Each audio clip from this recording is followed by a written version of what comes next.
Okay, I'm standing next to, this is a lemon tree.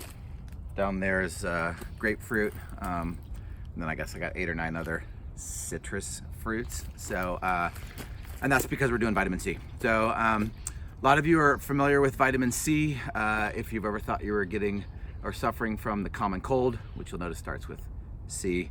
A lot of times you'll take Emergen-C, but we'll talk about that in a second.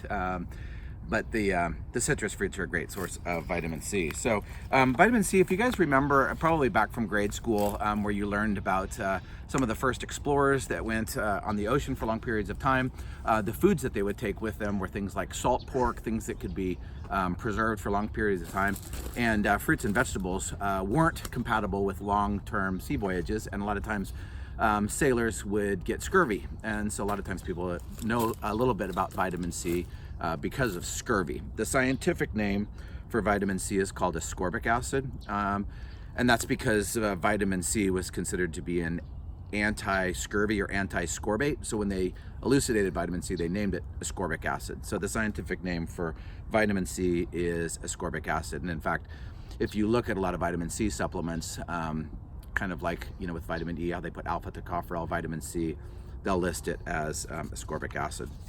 So the main function for vitamin C is to make collagen.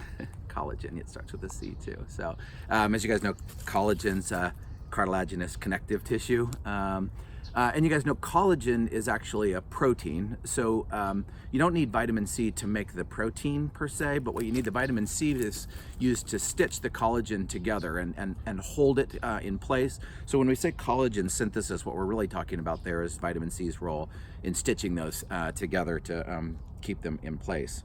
And then also, if you guys remember, vitamins A, C, and E are antioxidants.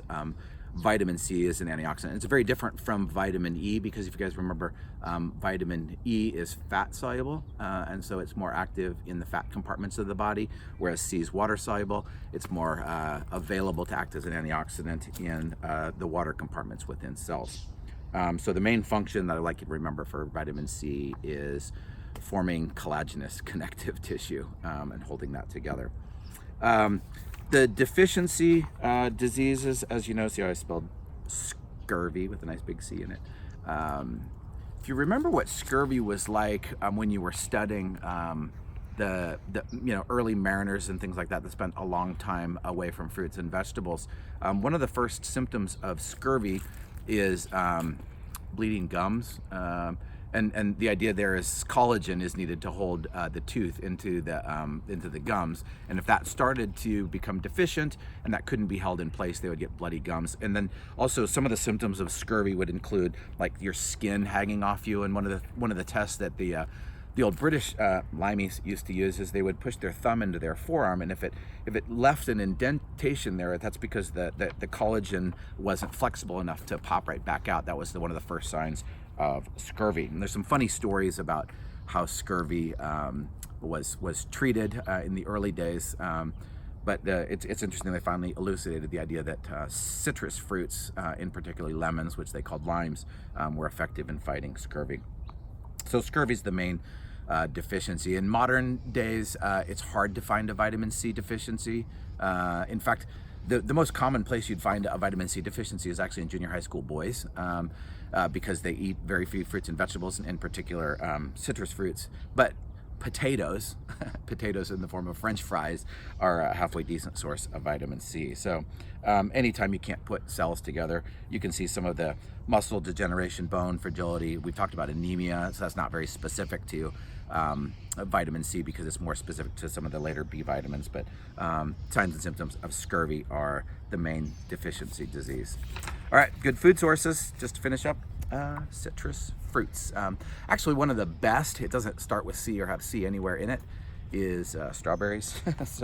But just remember citrus fruits, good source of vitamin C. Just one last word.